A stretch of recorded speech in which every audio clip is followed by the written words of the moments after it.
Gus. Yang ceket dilepasi pusaka jemparing pamungkas. Iya nolo garu. Kuwi mundur kono. Mengko ndak kesonjo boyo. Nggih ngantos-antos nggih. Anggenipun ngembat ingkang titis lho Gus. Iya. Aku kudu njempari sing titis supaya buta iki tumekaning sirna. Nggih. Yen semene Pun pas niku. Ning le jumeneng kurang maju. iki semene Aduh, ya. Niki namung kurang mundur sekedhik jane.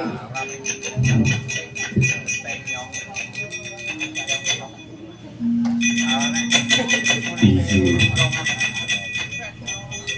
kurang mundur Nggih, mang mundur selangkah mawon.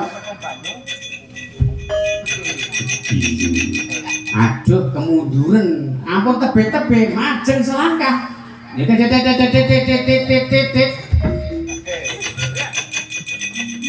wong ana le song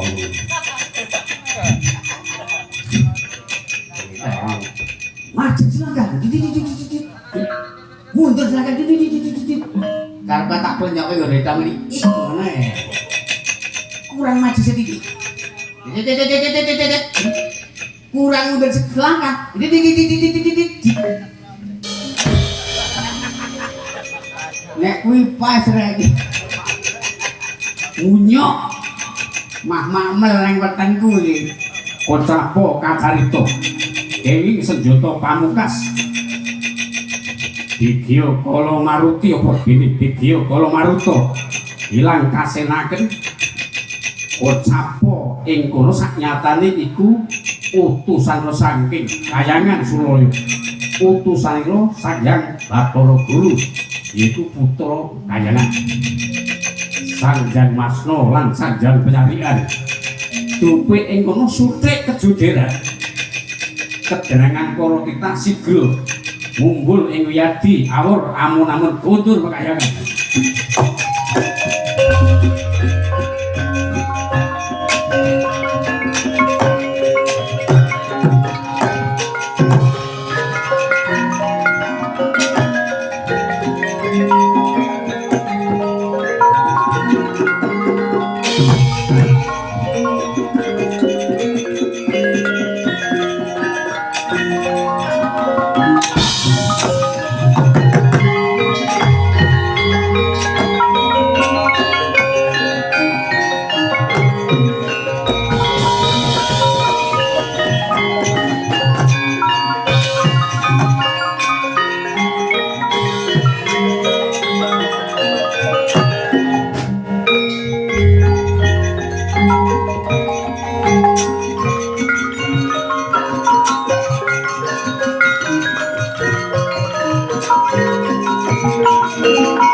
Tindairo Bambang Kolosoro sakwusnya paripurna meh sempurna anggenira tapa bisu wonten ari ingkang pungkasan laminipun catur dosa dinten wonten ari kalenggan ing paling pungkasan ing kono Sigra Swedi datang kanyono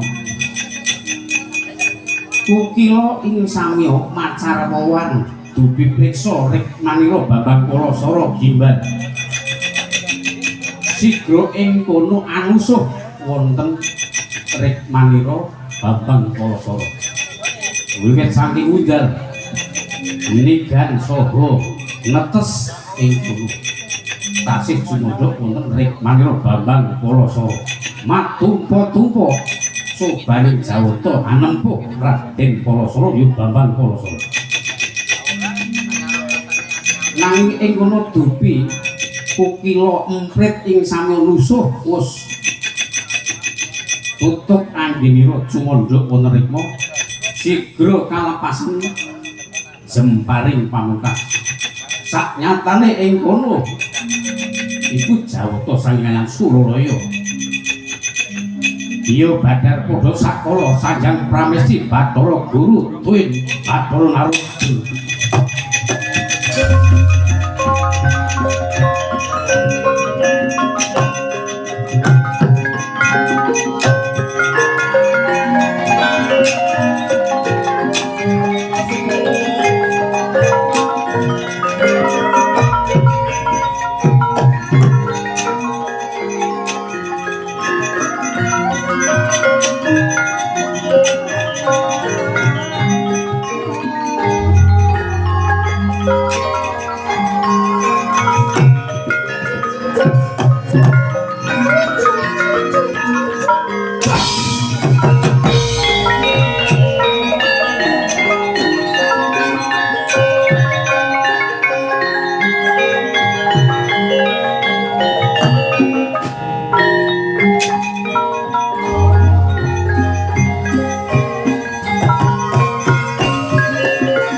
sasongko rumangsang wayah sumuluh amadangipun caking gunung-gunung sirna kumedhaping Kartika kasoratan wayung pratangga wijil pratandha sajatrahina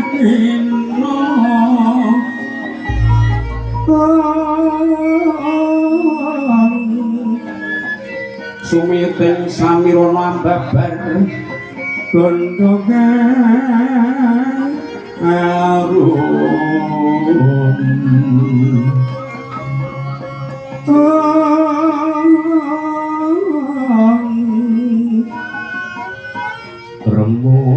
remu tumaming bawana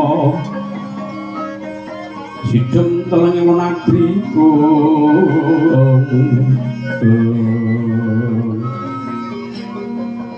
kukila munyut petimbangan aning pangimandira kabiarsa suarane manuk Sri Gunting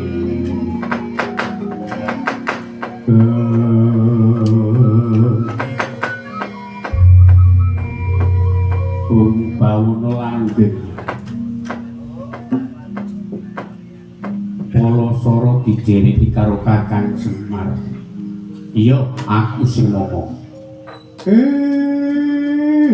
Legaku kejebul adi guru lan rada. Kok giri godho momonganku si Palasara. Etok-etok dadi manuk emprit saka ngunjal ngendhok nganti netes nganti gregeten Ndara Palasara nglepaske jempane jebul guru karo Narada. Iki Kakang Semar. Ora kencang Warudaya Udaya. Ih, kaluhuran leres. Kakang Semar. Mengku karep kepiye kok sampeyan do dadi manungkit do ngiri gudut. Menika mengaten Kakang Semar. Estunipun kula menika nampi dawuhipun Eyang Pukulun Padhanan. Ing supados nak yenaken bilih momongan kita. Inggih pun Bambang Palasara menika salah setunggalipun titah ingkang gentur tampanipun boten wonten titah Pracapada ing saged nimbangi dhateng prihatosipun Bambang Palasara. Pramila sanggem menika Kakang Semar. Wanter dawuhipun Sang Kepada Mbinjang genepipun Jawata menika ingkang dipun kersakaken kaliyan Jawata menika di momongan kita Bambang Palasara. Yen mekaten matur sembah nuwun dinira ing wayah badhe dipun wisuda dados genepipun Jawata mestinipun badhe minggah kayangan. Rekencong Warudaya.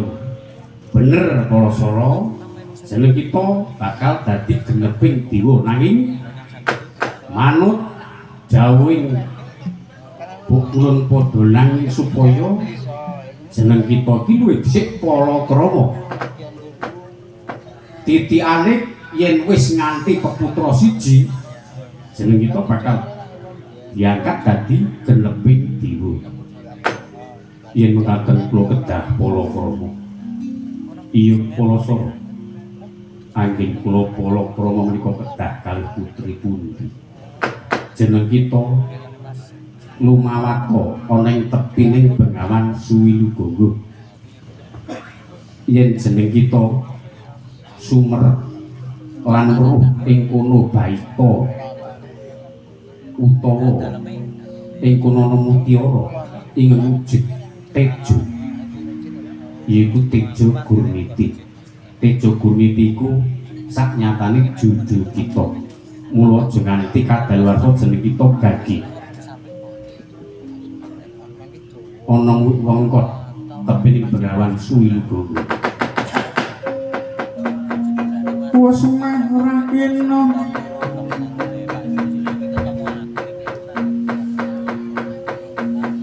Sumubang karena kadinetraning aku rabu sabdaning kukila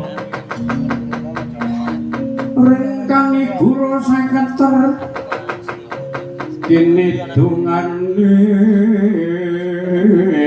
gung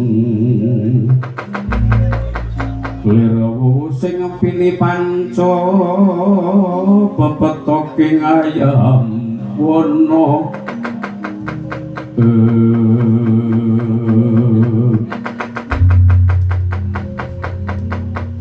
wis cukup dawuh enggal tindakna Palasara nyesaken dawuh Ayo Kakang Semar aku dhewe nggih mangke kula dherekaken. Kakang Semar kula nyuwun pamit.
Renanggono gawe gelar sira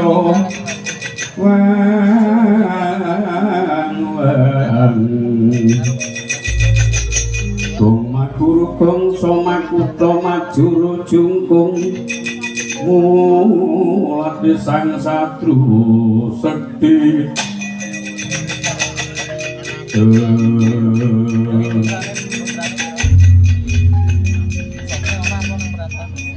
Petruk nolo garing lan batu terus Gus urung aduh anggon lumaku bareng tak waspadakake kok ana baita nang tengahing Bengawan Suwinggo aku weruh Tejo Gurniti ya ateges aku bakal cepat marang juju jauhku asam niku ngaten mawon. Ampun ngantos kedangun dipun prepeki. Tejo Gurniti manji wonten Palwa menika. Wonten tebine Bengawan Suwinggo ana tengahing tebi nggih. Saiki ngene. Kowe bisa nglangi apa? Menawi kula mboten saged lho, tangan kula cekle kok nglangi. Nek kula saged, nek kula karang anu kok rol kok nek jenengane. Nglangi iki wis biasa olahraga wis renang kok. Tenang kok. Aku nggelangi terus anu kok. Banyu kolam barangnya tak langin langsung banyune sak. Lah mergane. Kolu kabeh banyune klelep e. Yen kuwi bisa nglangi. Perahu iki bakal tak pecah. Lah kersanipun aku mung kepengin njupuk Tejo Gurniti sing mencorong. Tejane kok mencorong. Yen kuwi iso nglangi para abdi sing padha nyekel satang perahu, mengko do tulung ana kabeh. Yen mengko perahu wis tak genjot banjur amjar do tulung ana. Ya lho kok. Ane wong wedok-wedok iki kok sing do nyekel satang iki. Kok kon nulungi keprewe. Iki sing baku aja nganti tumekaning pati mergo kewi Tirta Samudra. Weh pun dereke. Ayo diperbeki. Nanging cerak ana luwih dhisik. nganggo cara kepianggunku bakal mecah prau. Nanu mawon saiki diceraki kae sing do numpak prau kae abdi-abdi kae yo eto-eto nyabrang. Saka tepi tekan kono ki nek nyebrang ki bayare pira? Nek wong papat ngene iki gandeng, ayo wong telu kowe minggir ora nek sampe melu. Kowe melu bapak wae bisa. Kowe wong telu ngene iki nek numpak prau ki bayare pira? Cek tok numpak ning jenengan mangke mecah prau ngaten mawon mangke saged nitik nika wau tejo gurniti tejane panjenengan putri menika. Iya, ayo diceraki ana ing tepining Bengawan Suwilu Gonggo. Nggih, monggo bundaken.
Yaning talaga kati langit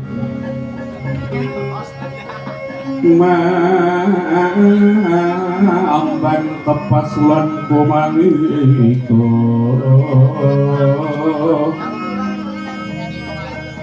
lintang kusuma yono sumawur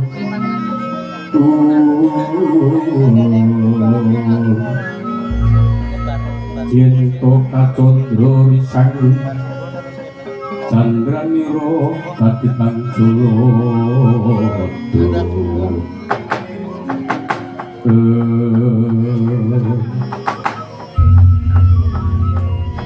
Bagong lha pundi takonono nek nyebrang saka tepi kene tekan kono mentas kuwi pira bae Derek nepangaken sampeyan asmane sinten kula pun dina endang lara tumpe. Sapa? Dina endang dina lara tumpe. Iya. Sing guri.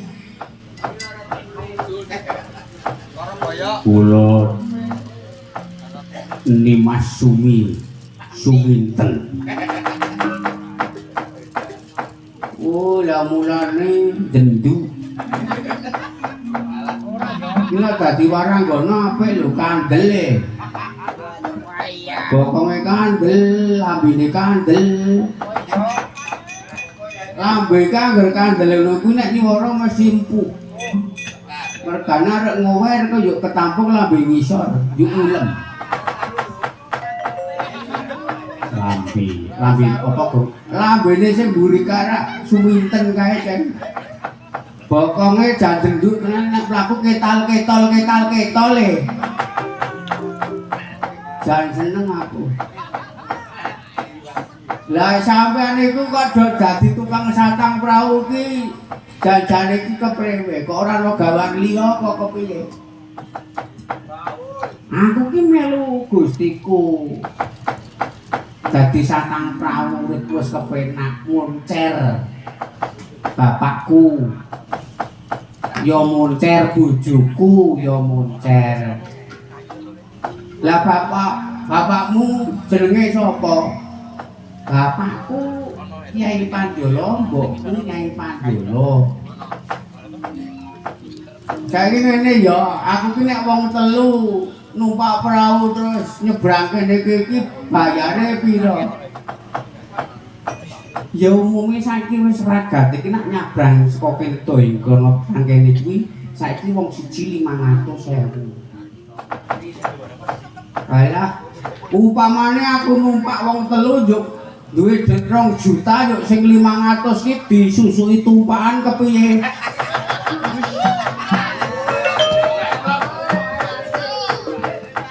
Aku larang temen. Tumpakan kok 500. Biasane ki 150 kok. Luwih sak kasure ora kok. Tenan kok. Ane oleh numpak di 2 juta yo kok sing 500 dibuhi tumpakmu. Aku gelem. Ayo ngono ya, aku ora numpak kowe. Aku numpak Sumi kok. Nek golek sing ngandel aku ora sukses iki. Ora sarul gak pacak watu biasul. Sing do saru ki asline wong nonton sing jijik pemikirane. Asosiasine iki do dijerok-jerokke. Sing jenenge tambah tumpakan ki tumpakan perahu. Oh alah. Oh kok do salah tangkap. Orang wong numpak perahu kok susuke dadak. Disusuki numpak perahu ki ora ono, kudu pas. Wong telu yo karo 5 juta. Nek numpak aku perahuku pokoke mengko larang lho iki. Masalah iki wong telu tumpahan saka kene kan kono duwe kono ki ado. Aku ki paling ado kene iki. Mula tak gawe rada pitu mergo gawe transport. Kowe kerasa macam-macam iki. Senengane ki mundak-undake. Kon latihan ra tau menyang.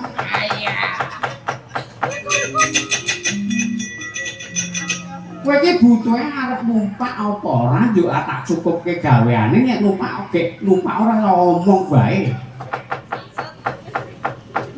Saiki ngono wis, nek aku wong telu numpak, kowe arep bayar pira? Yo kudune sing bayar kowe gong sing numpak kok. Mbok menawa gelem. Wis butuhe kowe iki anu napa ora? Kowe sampun kowe. Jebul gak elak itu jenenge Sumi iki ya. Kita iki boconan motoke halus kok omongane kok ngono.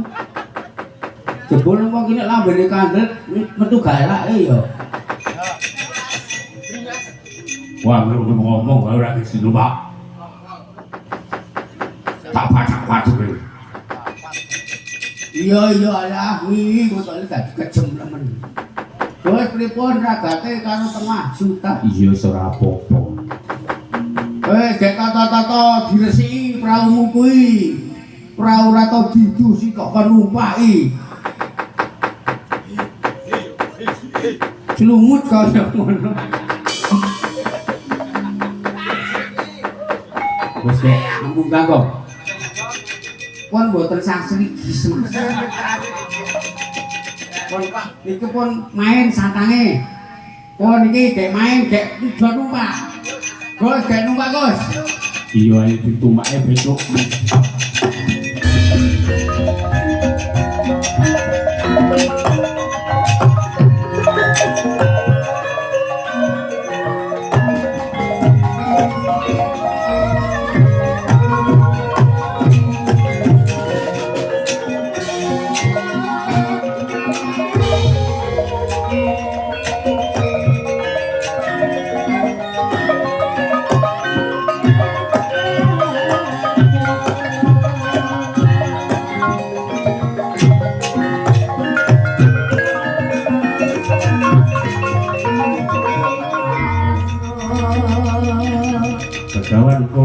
Wirata Dionite Palwa kocapa para abdi samiya nyambut damel nyepeng satang datan uninga yen iku saknyatane wonten pamrih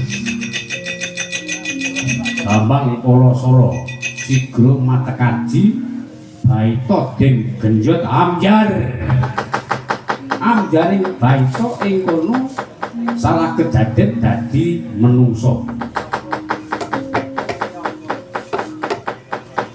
kafir kanan sokir dadi menungsa satang dadi menungsa uburake ning baita ing kono salah kedaden samudayanipun dados menungsa ingkang kocap ing kono ketingal mencorong tejani Gurniti anggih wis nepi ing Bengawan ingkang ketingal putra Wirata Dewi Durgandini